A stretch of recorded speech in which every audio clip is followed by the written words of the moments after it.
Students, welcome to our channel science zone by Usha चल। तो बेटा आज हम इस वीडियो में आपके कक्षा 9 का पाठ 5 जीवन की मौलिक इकाई के कुछ टॉपिक्स हैं उनके बारे में चर्चा करेंगे। तो हमने आपको पहले बताया था कि भी जो कोशिका है उसके 3 मुख्य भाग हर एक कोशिका में पाए जाते हैं। चाहे हम किसी भी कोशिका की बात करें, वो आपको बताया था कि भी जो आपकी प्लाज्मा झिल्ली यानी कि उसको हम कोशिका झिल्ली भी कह सकते हैं।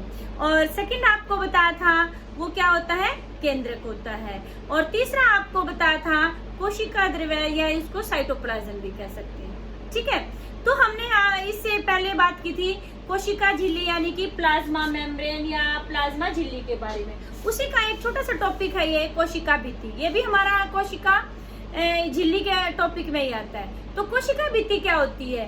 ये बहुत ही कठोर संरचना होती है जो कि हमारी जो कोशिका झिल्ली होती है। जैसे आपने छोटी क्लासेस में भी किया था, पादप कोशिका बनाई थी बेटे छोटी क्लास में 7th 8th में भी। तो ये हमारी क्या थी, कोशिका झिल्ली।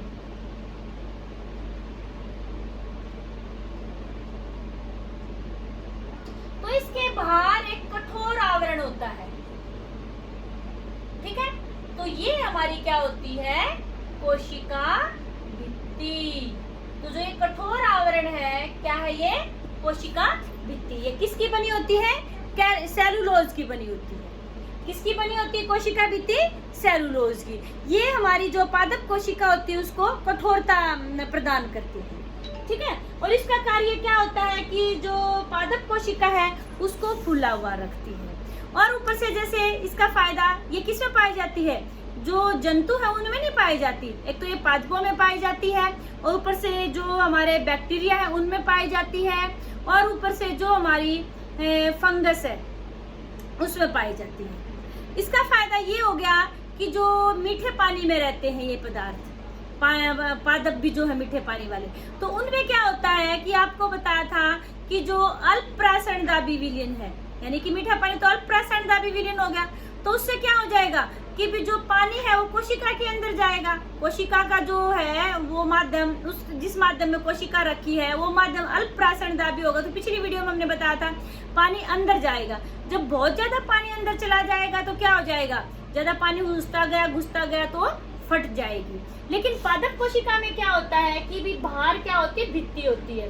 तो ये इतनी ही लिमिट तक फूल पाएगी क्योंकि ये रिजिड है, बहुत ही कठोर है। ये और ज्यादा फूलेगी नहीं, सिर्फ ये फूल सकती है। तो इतनी ही फूलेगी और उसके बाद और फूलेगी नहीं और पानी इसके अंदर एंटर ही नहीं कर पाएगा। ये तो वही बात हो गई जैसे हमने 2 गुब्बारे ले लिए। एक गुब्बारे को हमने एक बोतल के अंदर डाल रखा हुआ और एक गुब्बारे को हमने बगैर बोतल में है। जब हम उसको फुलाते हैं तो बाहर वाला जो गुब्बारा उसको फुला रहे तो ज्यादा हवा भरते गए और फूट जाता है। और जो बोतल में था तो जितना बोतल का साइज है उतना ही फूलेगा। उसके बाद हम और हवा भी भरेंगे तो फूलेगा नहीं, क्योंकि बाहर जो कवरिंग है बोतल उसके वो रक्षा कर रही है, तो और ज्यादा फूलने नहीं देगी जिससे गुब्बारा फूटेगा नहीं। तो वो यहाँ पर रक्षा का कार्य कौन करता है, ये कोशिका भित्ति करती है। समझना है बेटे? तो कोशिका भित्ति का कार्य क्या हो गया, दृढ़ता प्रदान करना पादप कोशिका को, और क्या करता है, इसको आकार प्रदान करती है। और पादप कोशिका को जो हाइपोटोनिक सॉल्यूशन की से जो अल्प प्रासरणदाबी विलयन में जब रखा जाता है तो उसको फटने से रोकती है। इसके अलावा एक शब्द और आता है बेटा, आपने सुना होगा, देखा होगा, किताब में देखना, प्लाज्मोलिसिस,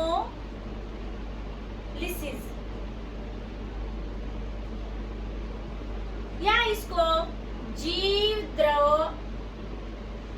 कुंचन, नाम में ही क्लियर है, जीव द्रव कुंचन।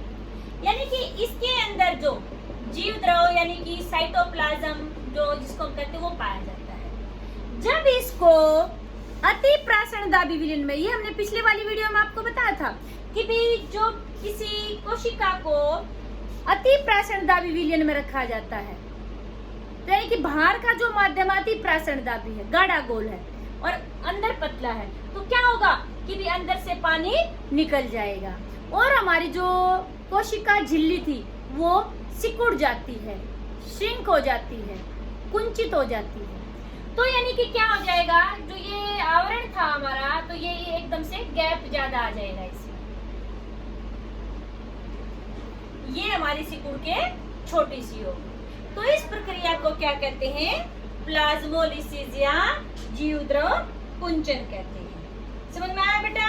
तो नेक्स्ट टॉपिक आता है हमारा न्यूक्लियस यानी कि केंद्रक। नेक्स्ट टॉपिक आपका क्या है? केंद्रक। तो केंद्रक क्या होता है ये आपको पहले भी बताया था। केंद्रक कोशिका का मस्तिष्क होता है। क्या होता है? मस्तिष्क। जो केंद्रक है बेटे वो क्या होता है? दोहरी झिल्ली का आवरण पाया जाता है केंद्रक के चारों तरफ, और उसमें छोटे छोटे बीच में छेद पाए जाते हैं, उसको बोलते हैं केंद्रकीय छिद्र। क्या बोलते हैं? केंद्रकीय छिद्र। और ये केंद्रक झिल्ली।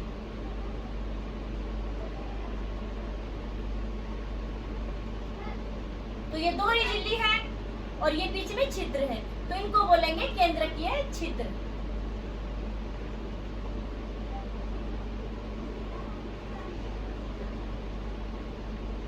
और इसके अंदर बेटे क्या होता है? जब कोशिका विराम अवस्था में होती है तो इसके अंदर ऐसे धागे जैसी सी संरचनाएं पाई जाती है, जिसको हम क्या कहते हैं?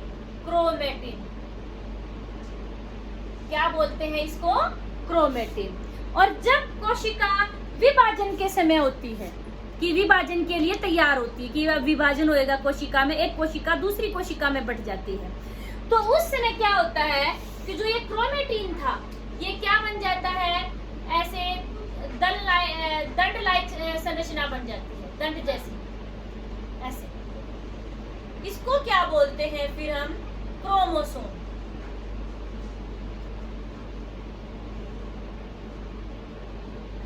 यानी क्रोमेटिन किस में बदल जाता है? क्रोमोसोम में। कब?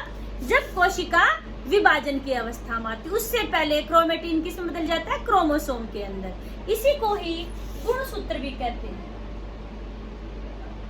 दूसरा नाम क्या है इसका? गुणसूत्र। अब जो क्रोमोसोम या गुणसूत्र है बेटे वो किस चीज के बने होते हैं? वो बने होते हैं हमारे protein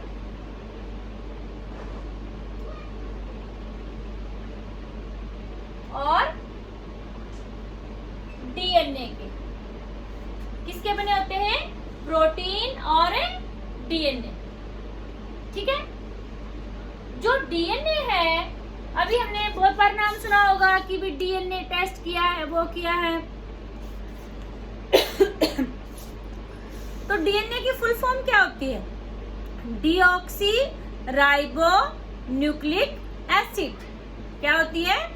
deoxy ribo nucleic acid. अब डीएनए के अंदर भी एक छोटी सी संरचना होती है और छोटी छोटी, उनको बोलते हैं जीन।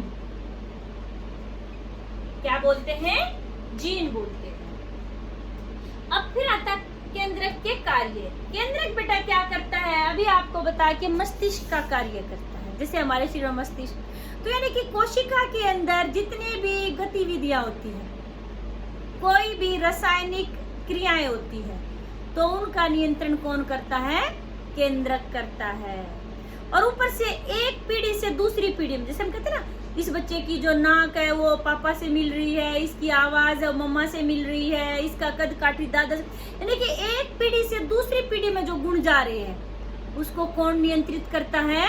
केंद्रक। क्योंकि कौन जाता है गुण लेके? केंद्रक में ही डीएनए होता है, और डीएनए के अंदर जीन होते हैं, वो जीन ही एक पीढ़ी से दूसरी पीढ़ी में जाते हैं। तो समझ में आई आपको बात कि भी जो केंद्रक है उसके कार्य कैसे कंट्रोल होते हैं, वो कोशिका के कार्य को कैसे कंट्रोल करता है। नेक्स्ट आपका टॉपिक आता है बेटे जीव द्रव्य यानी कि साइटोप्लाज्म।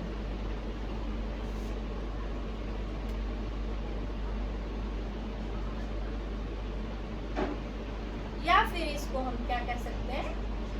साइटोप्लाज्म। इंग्लिश का शब्द है, इसको हिंदी में भी प्रयोग कर सकते हैं। तो साइटोप्लाज्म क्या होता है बेटे? जो हमारी कोशिका होती है उसके अंदर जो तरल पदार्थ प्रेजेंट होता है, उपस्थित होता है तरल पदार्थ, वो क्या कहलाता है? जीव द्रव्य या साइटोप्लाज्म। अब कोशिका के, अब इसका कार्य क्या हो गया, कोशिका के अंदर जितनी भी गतिविधियां होती हैं उनको नियंत्रित कौन करता है, जीव द्रव्य, उसी के अंदर होती है। जीव द्रव्य नहीं होता तो कोशिका के अंदर जो गतिविधियां हैं वो नहीं हो पाती, यानी कि सभी गतिविधियों के लिए ये माध्यम प्रदान करता है। जीव द्रव्य के बगैर गतिविधियां नहीं हो पाती। आगे आपका टॉपिक आता है बेटे फिर कोशिका के प्रकार, यानी कि कोशिका कितने प्रकार की होती है। कोशिका 2 प्रकार की होती है बेटे, कौन कौन सी, प्रोकैरियोटिक कोशिका और यूकैरियोटिक।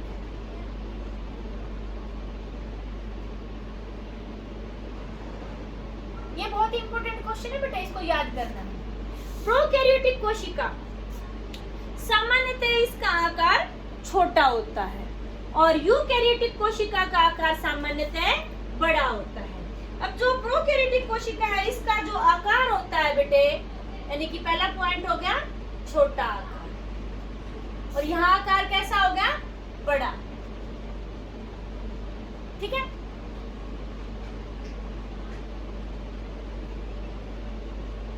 अब जो आकार होता है प्रोकैरियोटिक कोशिका का लगभग कितना होता है, 1 से 10 माइक्रोमीटर के बराबर, और यहाँ कितना होता है, 5 से 100 माइक्रोमीटर के लगभग। अब ये माइक्रोमीटर क्या होता है, 1 माइक्रोमीटर बेटे वो 10 की पावर -6 मीटर के बराबर होता है, यानी कितना ये छोटा साइज। ठीक है, सेकेंड पॉइंट आपका जो आता है वो है बेटे कि भी केंद्रकीय क्षेत्र, जो केंद्रक है, जो प्रोकैरियोटिक कोशिका है इसमें सुस्पष्ट नहीं होता है, यानी कि केंद्रक सुस्पष्ट नहीं होता है।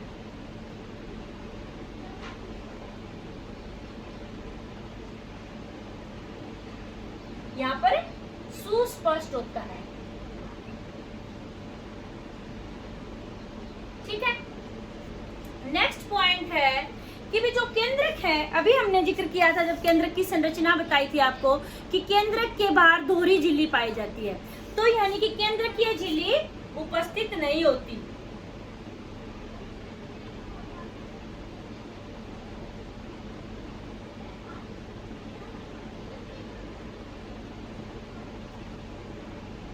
यहाँ पर केंद्रकीय झिल्ली होती है, इसको आप कंप्लीट करके याद करेंगे। यहाँ पर ऐसे नहीं लिखना आपको होती है, तो सिर्फ ये तो मैं आपको समझाने के लिए बता रही हूँ कि केंद्रकीय झिल्ली पाई जाती है, यहाँ पर नहीं पाई जाती है। तो यहाँ पर जो केंद्रकीय क्षेत्र है उसको क्या बोलते हैं, केंद्रकाय, और यहाँ पर जो केंद्रकीय क्षेत्र है उसको क्या बोलते हैं, केंद्रक। ठीक है, नेक्स्ट है पॉइंट आपका गुणसूत्र। जो प्रोकैरियोटिक कोशिका है बेटे उसमें एक ही गुणसूत्र पाया जाता है, यहाँ पर 1 से अधिक गुणसूत्र पाए जाते हैं। ठीक है, नेक्स्ट पॉइंट जो है आपका कि भी यहाँ पर दोहरी झिल्ली वाले कोशिका अंगक पाए जाते हैं। कैसे, दोहरी झिल्ली वाले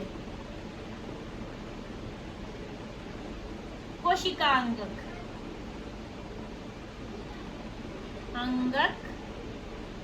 नहीं पाए जाते।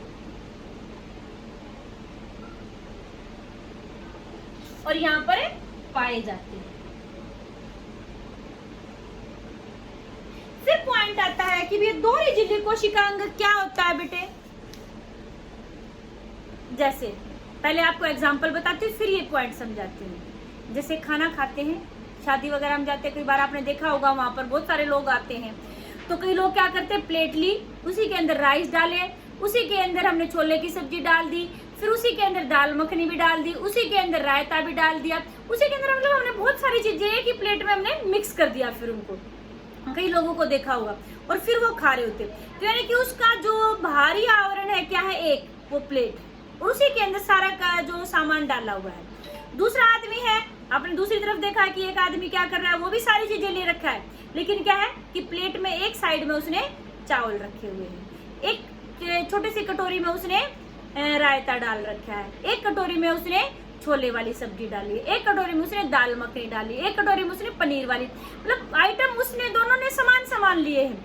लेकिन जो पहले वाला आदमी था उसकी क्या है, थाली के अंदर क्या दिखाई दे रहा है, सामान दिखाई दे रहा है, लेकिन आपको अलग से कहा जाए कि बताइए सब्जी इसमें छोले वाली सब्जी का है, इसमें पनीर वाली सब्जी का है, तो आप अलग से बाउंड्री नहीं बता सकते उसकी।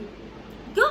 क्योंकि सिर्फ एक ही बाउंड्री है, वो प्लेट। और वहां पर आपको पूछे दूसरे वाले की थाली में, तो आप बता सकते हैं उस कटोरी में हाथ लाके, ये पनीर वाली सब्जी है, ये रायता है, यहाँ पर ये छोले हैं। तो यानी कि दो अलग अलग बाउंड्री होगी, एक तो उस अलग से, यानी कि यहाँ पर जो कटोरियां हैं वो किसको प्रदर्शित करी, कोशिका अंगक को। तो इसीलिए इसी तरह से होता है कि जो यूकैरियोटिक कोशिका होती है उसमें जो कोशिका अंगक पाए जाते हैं, जैसे अब राइबोसोम है, माइटोकॉन्ड्रिया है, केंद्रक है, उनकी अपनी अलग से भी झिल्ली होती है, आवरण होता है। तो अलग से बता सकते हैं कि ये माइटोकॉन्ड्रिया है, ये हमारा केंद्रक है, ये अलग अलग चीजें।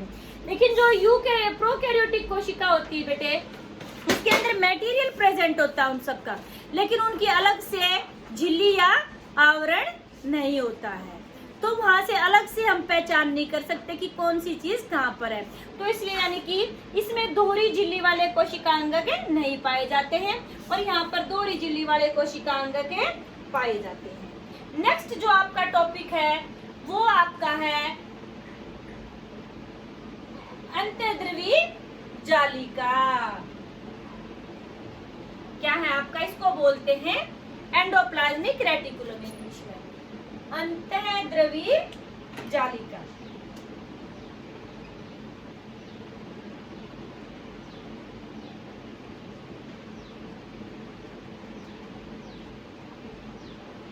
क्या होता है बेटे, जो ये अंतःद्रवी जालिका है, ये हमारा जो केंद्रक है जिसे हमने बनाया था अभी, तो एक बार फिर बना देते हैं। जो केंद्रक के आसपास में ऐसे नलिका रूप में पाया जाता है, और थोड़ा सा इस शेप में होता है,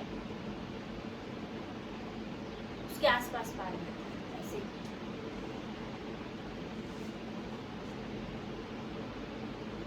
ठीक है, अब यानी कि ये नलिका रूपी संरचना है जो कि केंद्रक के आसपास वाले क्षेत्र में पाया जाता है। फिर इसमें भी दो प्रकार होते हैं अंतःद्रवी जालिका के, एक खुरदरी अंतःद्रवी जालिका और एक चिकनी अंतःद्रवी जालिका। खुरदरी, हम खुरदरी क्यों कहते हैं कि जिस अंतःद्रवी जालिका के ऊपर राइबोसोम पाए जाते हैं, क्या पाए जाते हैं खुरदरी पर, राइबोसोम, और जो चिकनी होती है उसके ऊपर राइबोसोम नहीं पाए जाते। समझ में आई बेटे, जो खुरदरी अंतःद्रवी जालिका है उसके ऊपर राइबोसोम ऐसे डॉट डॉट दिखाई देंगे, ये क्या है, राइबोसोम पाए जाते हैं। और जो चिकनी अंतःद्रवी जालिका है उसके ऊपर राइबोसोम नहीं पाए जाते हैं। जो राइबोसोम है, ये जो है प्रोटीन के निर्माण में सहायता करते हैं, यानी कि राइबोसोम को प्रोटीन फैक्ट्री भी कहा जाता है, क्योंकि प्रोटीन जो है राइबोसोम में बनते हैं। तो यानी कि एक अंतर ये हो गया, जब इनमें अंतर बताएंगे, खुरदरी अंतःद्रवी जालिका में यानी कि यहाँ पर प्रोटीन का निर्माण होता है, और जो चिकनी अंतःद्रवी जालिका है यहाँ पर किसका निर्माण होता है, लिपिड का निर्माण होता है, वसा का। ठीक है, अभी हमने जो पहले वाली वीडियो थी उसमें बताया था कि जो कोशिका झिल्ली या प्लाज्मा झिल्ली है बेटे, उसमें क्या होता है कि वो किसकी बनी होती है, प्रोटीन और लिपिड की बनी होती है। अभी हाँ, जो अंतःद्रवी जालिका है इसमें दोनों चीजें बन रही हैं, प्रोटीन भी बन रहे हैं और लिपिड भी बन रहे हैं। तो ये जो कोशिका निर्माण के कार्य में सहायता करती है, तो इसलिए इस प्रक्रिया को क्या कहते हैं, बायोजेनेसिस। ठीक है, बायो मतलब सजीव, जेनेसिस मतलब बनना। तो ये यानी कि जो कोशिका झिल्ली है उसके निर्माण में ये सहायता करती है। फिर आगे आता है कि जो अंतःद्रवी जालिका है बेटे, इसका कार्य क्या है।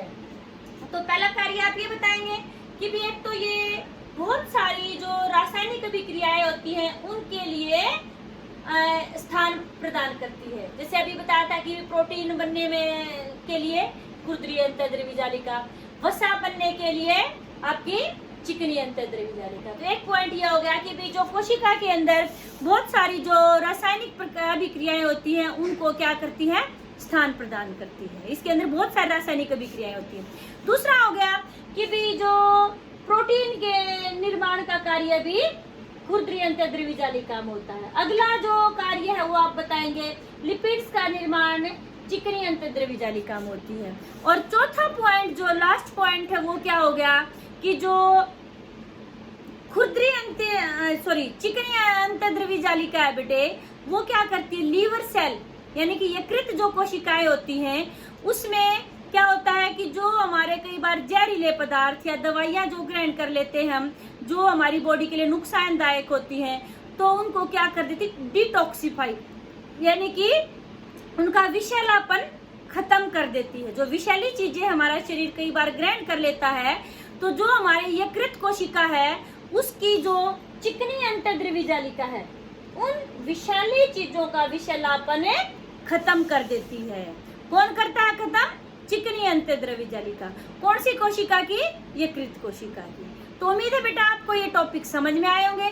फिर भी किसी को डाउट है तो आप कमेंट सेक्शन में जाके पूछ सकते हैं। और ये वीडियो अच्छी लगी तो इसको शेयर और लाइक जरूर करें। थैंक्स।